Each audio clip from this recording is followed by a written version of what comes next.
Boker Tov à tout le monde. Aujourd'hui, Hey, Nissan, 5 Nissan. 4, non, 6 avril, les Minyanam.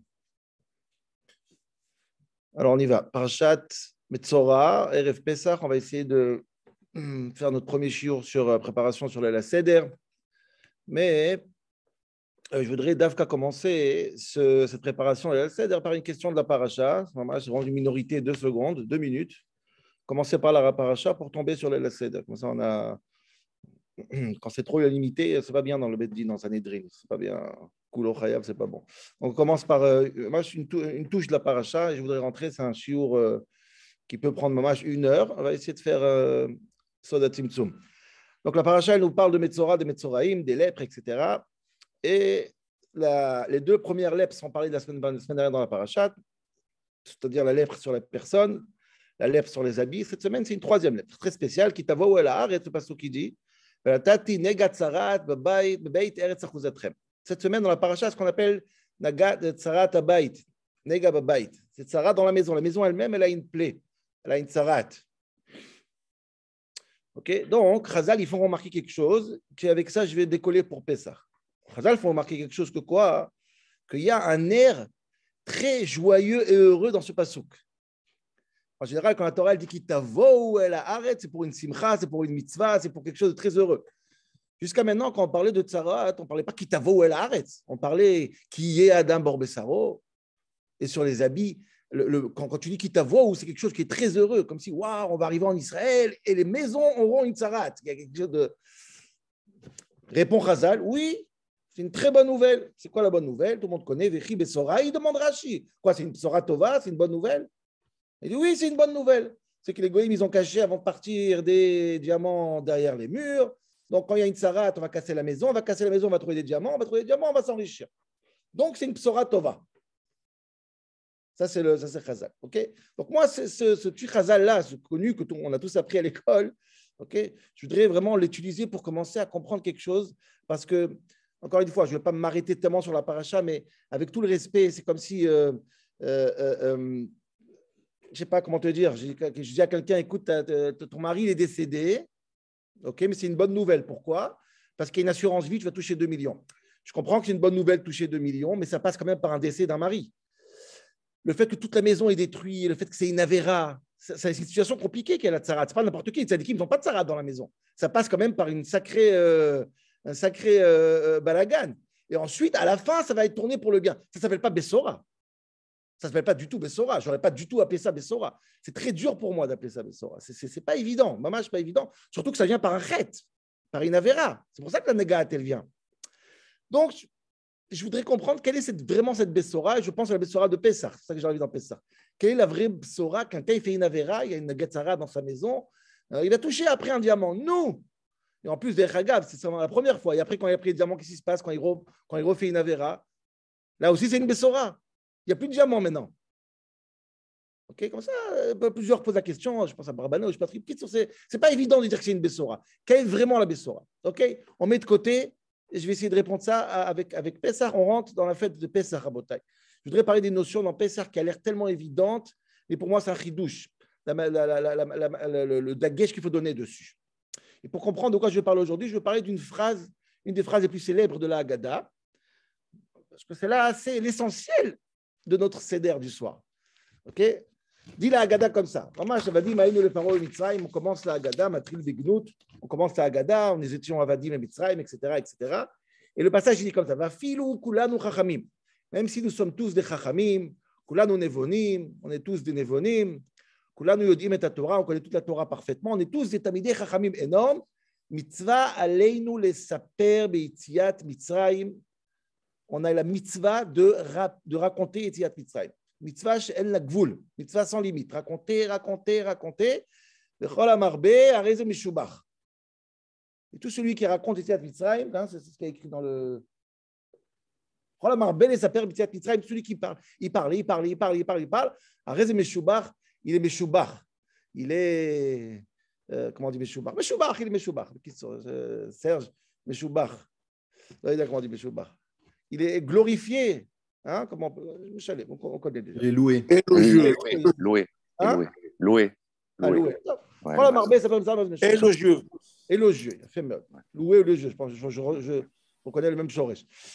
Donc, ça, c'est une mitzvah dans Pessah, Rabotai. Je voudrais que vous compreniez bien ce que je vais dire maintenant. C'est moi, j'ai une question. Certains Rishonim essaient de la comprendre aussi. C'est une mitzvah seulement dans Pessah. C'est quoi? Pessah, il y a une mitzvah, la Torah nous dit de raconter l'histoire d'Yetziat Mitzrayim, de raconter à nous-mêmes, raconter à nos enfants. Quelle est la limite de cette histoire? Une histoire, normalement, elle a un début et elle a une fin. Il y a une limite dans une histoire. Pessah, la mitzvah de Yetziat Mitzrayim, elle n'a pas de fin. Elle a un début, mais elle n'a pas de fin. Kol HaMarbe. Et ça, Rabotai, ça a l'air anodin, mais c'est pachout inacceptable. Inacceptable pas parce que c'est inacceptable l'idée de raconter sans fin, parce que j'arrive pas à définir cette mitzvah, ça se fait pas. Pourquoi ça se fait pas? Parce qu'il n'y a aucune mitzvah dans toute la Torah que nos sages expriment cette expression. Je donne un exemple. Cet exemple, le rabbi lui-même ramène dans un biour qu'il a sur la Haggadah. Par exemple, il y a une mitzvah de manger dans la souka. Une mitzvah, bekef, avec plaisir. C'est vrai que si je suis toute la journée dans la souka, c'est sympa.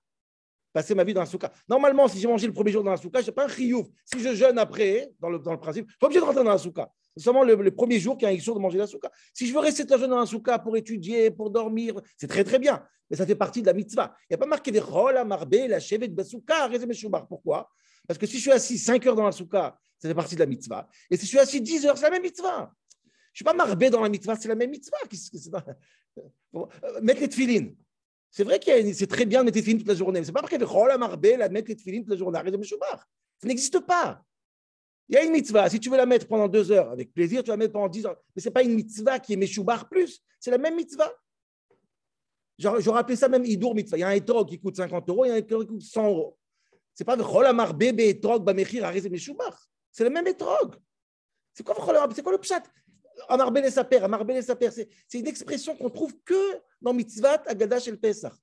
Agav, on vient de finir Purim. Purim aussi, Esther elle a demandé avec Mordechai qu'on lise la Agada, qu'on raconte le miracle. Tu as fini la Agada, tu as fini la Megillah, tu l'as pris, tu la mets dans ta chambre. Amarbe les saper, si pour Yitziat, Esther et Mordechai, Arez et Meshubar, ça n'existe pas. C'est une définition halachique très difficile à comprendre. D'ailleurs, c'est pour ça qu'il n'y a pas de Birkat Shechianu dessus. Parce qu'il n'y a pas de vous, on n'arrive pas à l'attraper. C'est quoi cette histoire? Qu'est-ce qu'a dit la Torah? Vegata levinra, dis à tes enfants qu'on est sortis d'Égypte. Tu leur dis. Chol HaMarbe, qu'est-ce qui se passe? C'est quoi ce Chol HaMarbe les saper? Où on va? Jusqu'à où on va? Jusqu'à où on va? C'est une définition qu'on a beaucoup de mal. Et où il a trouvé ça dans la Torah aussi? C'est quoi le makor à ça? Où il y a marqué dans la Torah qu'il faut raconter beaucoup? Il y a marqué raconte. Raconter un début, il y a une fin. Chol HaMarbe, qu'est-ce que c'est que cette définition halachique qu'on trouve que dans la Haggadah? Ni dans les mitzvot de Rabbana, ni dans les Oraïta, qu'on peut toutes les mitzvot, on peut faire plus. Toutes les mitzvot, on peut insister. Il n'y a pas marqué Chol HaMarbe. Il n'y a pas.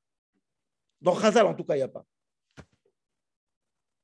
D'après la halakha, Bémet, tu fais Kiddush, tu fais Yetziat Mitzrayim dans Kiddush. Tu as fait la mitzvah.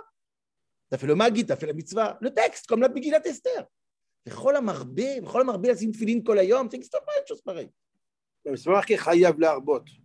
Mais c'est quoi? Pourquoi nos sages n'ont pas dit ça sur Souka, par exemple? Chol HaMarbe, la chevet de Souka, Rezem Meshubar. C'est la même chose. Quand la Mahmi a la bracha, on a toujours. Je parle du Shtabrora, je parle de Chazal. J'ai compris, mais c'est pas un chiyuv. Alors c'est ça que j'ai. Pourquoi? C'est pour ça que j'essaie de comprendre. C'est quoi? Derhagav, c'est la Haggadah, la prochaine histoire de la Haggadah, qui vont raconter l'histoire toute la nuit, etc. Mazé, c'est quoi cette définition? J'ai jamais vu ça. C'est une définition qui est propre à Pessah. Si c'est juste, bon, il est tellement tard, je ne vais pas m'avancer sur la question. Mais vous comprenez l'histoire? C'est un Derhagav. Je ne vais pas le ramener, je vais le mettre dans le groupe. Ceux qui croient, j'ai trouvé, il y a la Haggadah de Yerushalayim, Moadea, du Rav Naftal, le fameux Rav Naftal de Heratika Yerushalayim, et tout le monde le ramène ce psak-din. Il faut savoir, Rabotai, parler de la Haggadah des Chidushim, des Drashot, des Pilpulim ne fait pas partie de Sipur Yetziat Mitzrayim. C'est pas shoot, c'est pas ça, Chol HaMarbe. Chol HaMarbe, c'est raconter. Mais qu'est-ce que je peux raconter? Ça y est, je connais. Parler, raconter. Si tu dis j'ai un Chidush, c'est quoi le pshat? Dayenu droit, de Tzvei Dinim dans Dayenu, c'est pas Haggadah Shel Pesach, pas du tout. Il faut parler, raconter. Je ne comprends pas, j'arrive pas à comprendre cette Agdara. C'est très, très difficile à comprendre. Derhagav, et après je finis, j'essaie de rentrer dans le sujet lui-même. Une question, mais c'est une question peut-être ironique. Mais il faut se la poser quand même. J'ai pensé l'année dernière au Seder de Pessah. Je ne sais pas pourquoi le Parchim ne la pose pas. Tout ce qu'on fait dans la Gada, qu'est-ce qu'on fait dans le Seder de Pessah? C'est un repas, le Seder.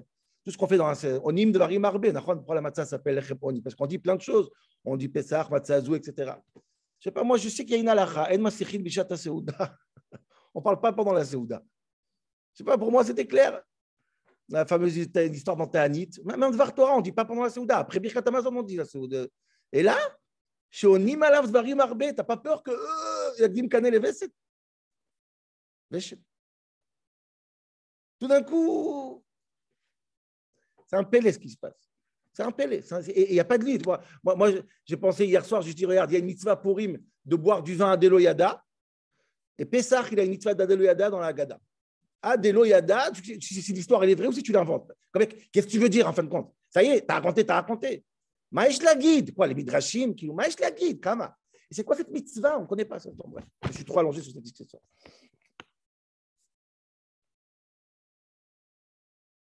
Okay, et c'est pour ça que, Rabotai, je vais essayer de vous dire quelque chose. Ça a l'air peut-être évident, mais pas du tout. C'est-à-dire que je voudrais dire qu'en vérité, tout le Seder de Pessah et toute la mitzvah de Pessah, toute l'histoire de Yetziat Mitzrayim, tout le mois de Nissan, tout ce qu'on fait maintenant qui arrive, en vérité, je vais utiliser une expression de la Haggadah. Il y a une expression dans la Haggadah qui s'appelle Yered Mitzrayma Anus Alpi Adibur. Je vais expliquer ça. On est descendu en Égypte, il a Haggadah. Anus alpi adibour, violenté par le dibour. C'est quoi le dibour? C'est l'ordre que Dieu il a dit à Abraham, où tes enfants vont aller, etc. Donc, à cause de ce dibour-là, à cause de cette expression-là que Dieu il a dit, on est descendu pratiquement par force. Ça, c'est une expression qu'on dit dans la Haggadah. Moi, j'ai envie de prendre cette expression et m'amuser avec un petit peu et dire qu'en vérité, tout le Pessah, tout le Seder, tout, il est Anus alpi adibour, il est imposé par une notion qui s'appelle dibour.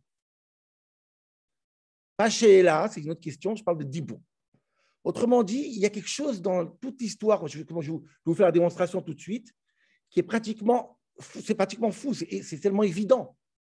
Ce dibour-là, qui se trouve dans chaque détail, depuis Rosh Chodesh Nissan, depuis Yetziat Mitzrayim, le Seder, tout est autour d'une seule chose. Dibour, la parole. Quelle parole? On va voir tout de suite.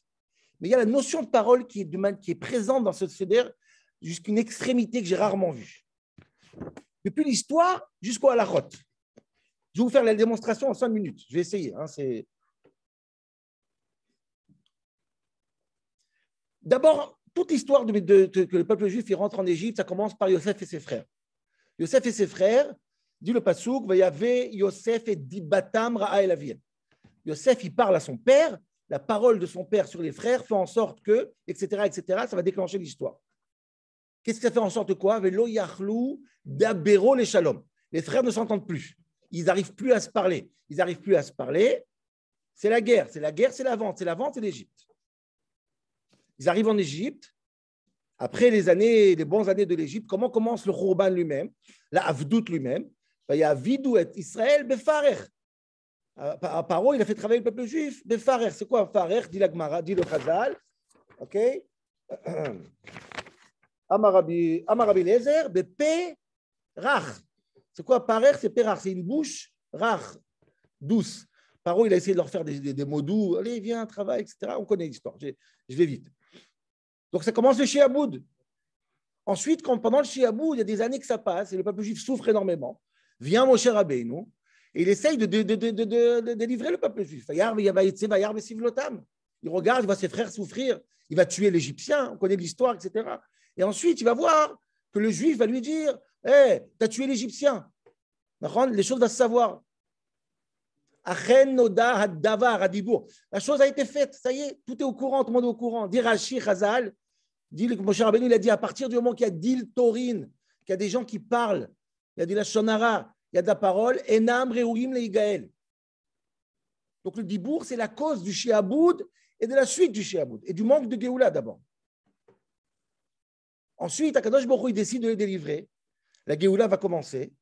Va Martem, et Dieu il dit: Va Martem, Zevar, Pesach ou Lachem. Maintenant, il faut commencer à dire les choses. On prend l'agneau et il faut dire: c'est un agneau, on va sacrifier l'agneau. La Géoula, elle commence par le Dibour. Va Martem, Zevar, Pesach, Lachem. Et ensuite, la Torah, elle va dire: Gadeta levincha bayom haou les morts. Tu diras 3 fois ou 4 fois, la Torah va dire: il faut dire: Gadeta les morts. Parlez. Oubliez la question, oubliez les 4 questions. Je parle par chute les daber.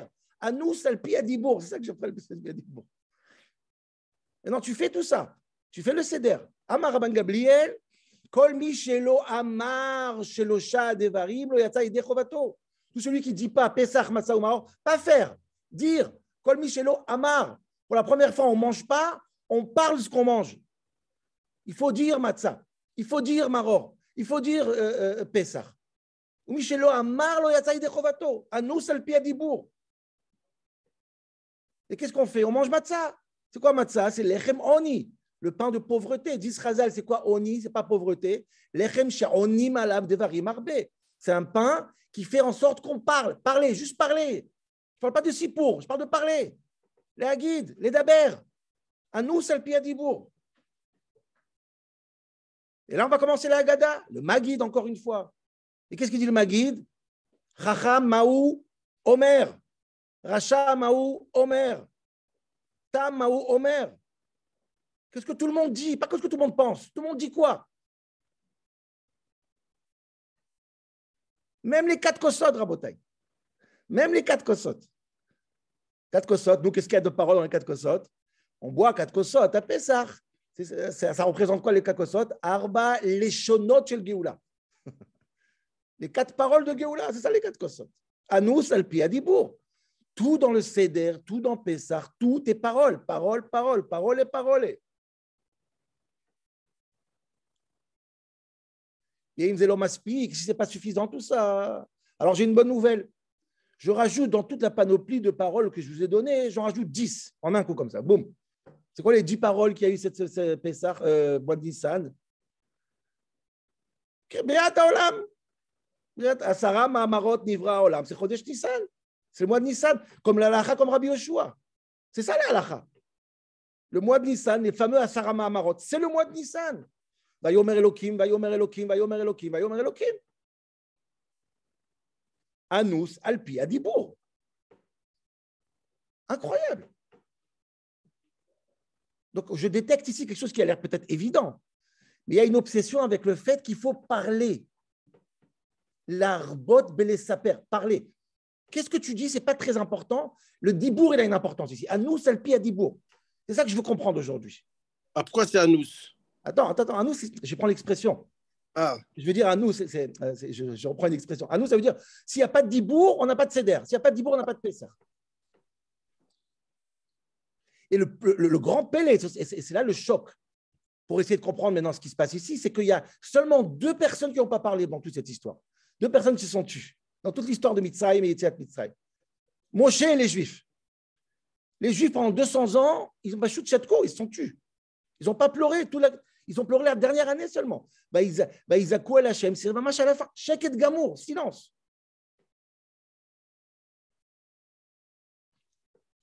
Comment c'était des serviteurs, comment ils parlaient les Juifs?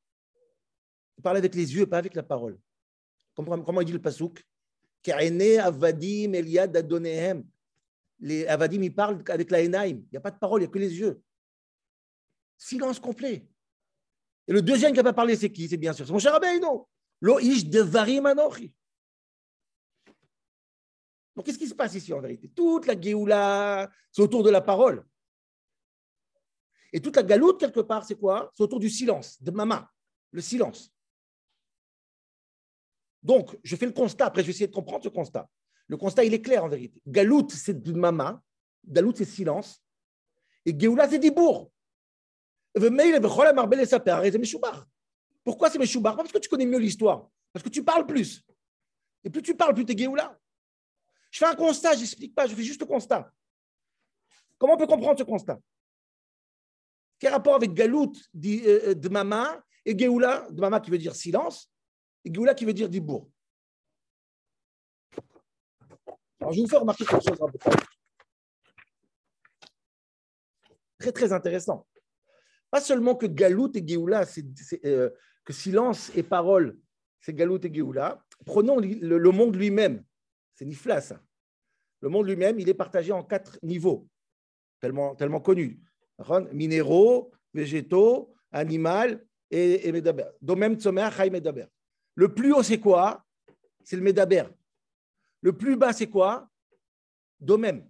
Vous avez pensé une fois à ce mot domem? C'est quoi domem? Nous, on traduit minéral. C'est pas juste ch'touyot. Ch'touyot, c'est une traduction la pire au monde. Domem, c'est quoi domem en hébreu? C'est quelqu'un qui parle doucement. Kol de mama daka. Silence. Pas mort, silence. Non, écoutez bien parce que c'est un chidouche extraordinaire. C'est-à-dire que les minéraux, chez nous dans la Torah, ce n'est pas des matières mortes, c'est des matières silencieuses. Ce n'est pas du tout la même chose. Ce n'est pas du tout la même chose. Quand tu dis quelqu'un qui est silencieux, c'est quelqu'un qui veut parler, mais il ne parle pas. Vaïdom Aaron. Ce n'est pas quelqu'un de mort. Donc en vérité, la différence entre Galout et Géoula, ce n'est pas mort et vivant.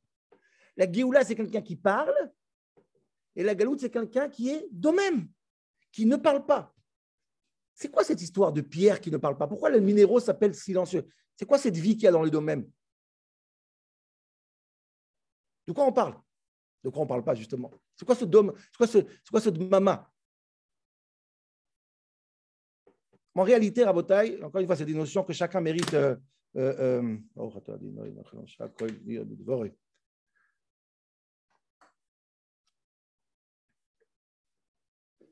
Comment ça se fait qu'il y a des parties dans la nature qui ne parlent pas, qui sont silence? Qu'est-ce qui fait en sorte qu'ils n'ont pas de mots? En réalité, ce n'est pas juste les bases, c'est vraiment les bases. Quand Dieu il a créé le monde, j'évite encore une fois, parce qu'on va arriver à la réponse. Quand Dieu il a créé le monde, il a créé l'homme. C'est quoi l'homme? L'homme, c'est le tirouf du neshama qui vient et qui s'installe dans l'être humain, dans le corps, dans le matériel spirituel et matériel ensemble. Disent nos sages, c'est quoi Nishmat Raïm? C'est quoi qui fait le rapport entre le spirituel, l'âme et l'animal et le corps? Dit le Unkelus, Ruach Memalela, le Dibour, Rachid dit Dibour Vedat. C'est quoi le Dibour? Le Dibour, c'est quoi? C'est ce qui fait en sorte que la matière, elle parle et elle raconte son spirituel. Vous comprenez? Dieu, il met un neshama dans le corps. Et c'est quoi quelqu'un de vivant? C'est quelqu'un qui parle. C'est quoi la parole? La parole, elle permet au spirituel de parler, en fait. Le corps, il témoigne sur le neshama. C'est ça la parole, c'est ça, je ne sais pas très. Chez la pierre, qu'est-ce qui se passe chez la pierre? Il y a une chayout, il y a de la gdoucha dedans. Mais elle n'a pas le corps qui peut exprimer cette gdoucha. Donc, qu'est-ce qui se passe avec cette chayout? Elle est quoi? Elle est en galoute dans la pierre. En vérité, le corps, il délivre qui? Il délivre la neshama, comment? En parlant. Et la pierre, elle se retient. Pourquoi? Parce qu'elle n'a pas les mots. Elle n'a pas les mots. Très simple.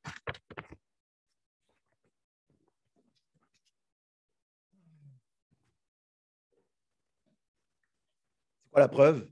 La preuve, c'est que viendra un jour où la pierre parlera. Even Mikir Tizak. Quand il y aura Mashiach, la pierre va retrouver la parole que le corps d'être humain il a. Ce n'est pas une nouvelle chayout, c'est la même chayout, juste il va trouver les mots. Pas shoot. D'ailleurs, Agave, je ferme la parenthèse maintenant, je réponds à la première question du shiur. Je pense. Vous savez, c'est quoi la bonne nouvelle avec l'histoire de la Negatzarat dans la maison? C'est que la pierre, elle parle. C'est qu'il t'a voué la Haaretz, vous arrivez en Israël, quand il y aura un manque de Gdusha, la pierre va dire il y a un souci, Rabotai, faites tchouva. Et ça, c'est une psora. C'est un goût messianique. Ça n'a jamais eu lieu, la Gemara, elle dit, mais c'est un goût messianique. Que la pierre elle-même, Even Mikir Tizak, on goûte ça. Que le dos même, il parle. Que le dos même devient Médaber. C'est génial. Mais tant que Mashiach n'arrive pas, le dos même, il est galoute. Il prend la parole de Dieu, il prend les grands idéaux et il enferme. Il n'y a pas d'expression physique à ça. Ça, c'est Parashat Negatzarat. Qui t'avoue ou Yom Psora, dit Rachid.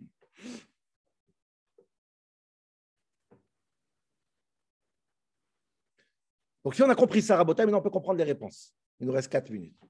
Donc, en vérité, toute l'histoire de Galout et Géoula, c'est quoi?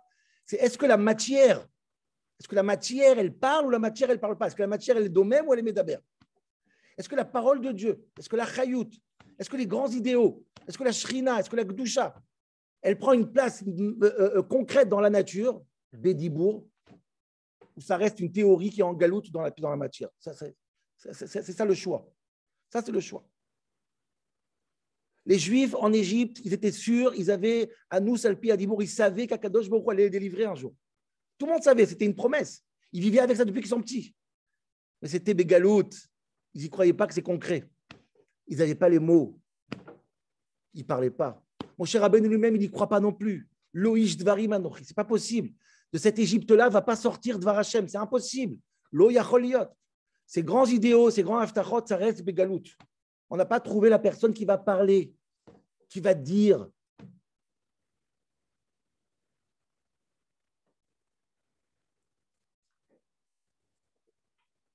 C'est pas moi qui invente tout ça. Tout ça, c'est écrit dans la Harizal, dans Shara Kavanot, un Harizal très connu. Il dit que ça, c'est la raison que Pessah s'appelle Pessah, la bouche qui parle. Une bouche qui parle, c'est une neshama qui s'exprime. Les animaux ne parlent pas, ils parlent mieux, on comprend un peu mieux ce qu'ils pensent. C'est presque technique. On a chacun d'entre nous une énergie et une neshama extraordinaire qui a besoin simplement, les Igaël, de sortir. Il faut parler, il faut exprimer, il faut parler. La boîte de Sipour. Conseil du Harizal. Beze tavin ta'am mitzvah lesaper b'tziat Mitzrayim ki pesach retzono lomar pe sheusach. Une bouche qui parle. 200 ans, les Juifs n'ont pas réussi à parler en Égypte. Ça reste toutes des convictions, on a plein de convictions. J'aime Dieu dans mon cœur, et je suis ma'amine, et mes parents étaient ma'amine. Est-ce que tu arrives à sortir ça en parole? Est-ce que c'est concret? Est-ce que ça sort? Est-ce que ça s'exprime? Est-ce que ça se coupe avec des mots? Mila, la moule. Mamash mettre des mots. Une Brit Mila a des convictions, que ça soit concret. C'est ça une Géoula. Une Géoula, ça veut dire que tous les grands principes prennent une place physique. Ça passe par le dibour. Ça, c'est ce que de toi, Médaber, et pas domaine. Le domaine, il a une doucha extraordinaire. Il va s'exprimer, pas chute. Donc, c'est pour ça, Rabotai, j'ai envie de vous dire, pour moi, ce chidouche, mais il est évident. La mitzvah, dans le Leil HaSeder, ce n'est pas les questions pour les questions. Arrêtez de penser à ça. Les questions, c'est un outil, pourquoi? Pour faire parler, pas pour interroger, pour faire parler. Rappelez-vous les shurim qu'on a fait dans le confinement du comment il s'appelait, du Rav Shapira, non? C'était quoi? Chovat, c'est quoi le nom? Chovat Talmidim, le Esh Kodesh. Il y a un autre livre qui s'appelle Esh Kodesh. Hier, j'ai vu ça, j'en fais une en shiur. Il parle de la Haggadah. Il dit comme ça, écoutez bien ce qu'il dit. Kol ma shemarbe lesaper beinyane olam ima kol ubitiat Mitzrayim arez meshubach. Chol marbe lesaper, c'est pas seulement l'histoire, on s'en fout de l'histoire. L'histoire, on la connaît en 5 minutes. Mais pas juste parler. Parler des choses qui sont des miracles, parler des choses qui sont un kadosh baruch hu. Habituer nos enfants à parler. Chaque parole qui sort, c'est quoi? C'est un neshama qui parle. Il faut exprimer. Et un enfant chez Enoïd Alishol, al petachlo, ouvre sa bouche, qu'il soit Pessah. Anous, Alpi, Adibour, quelqu'un qui ne parle pas, il n'est pas Begéoula, il ne peut pas être discret. Tout le monde doit parler. Rabotai, le Seder, tout le monde doit parler, discuter, parler des Dvarim de Rouhanio, de Doucha. Celui qui ne parle pas, il est en galoute. Il n'y a pas un qui prend la parole plus que l'autre dans le Seder.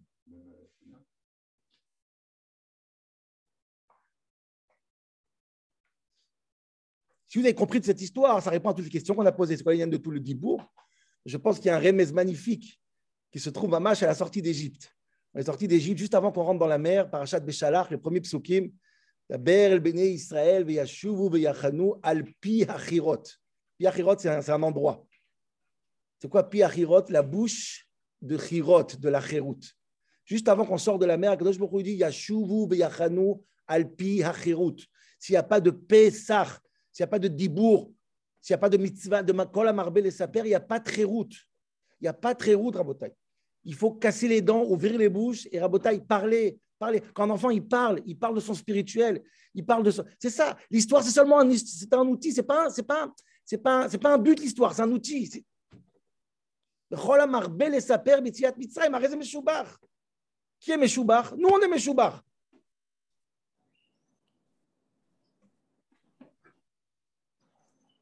Voilà, Rabotai. Chazak ou Baruch. On nous a dit toute notre vie de nous taire et là on nous demande de parler. Même pendant la Séouda en plus.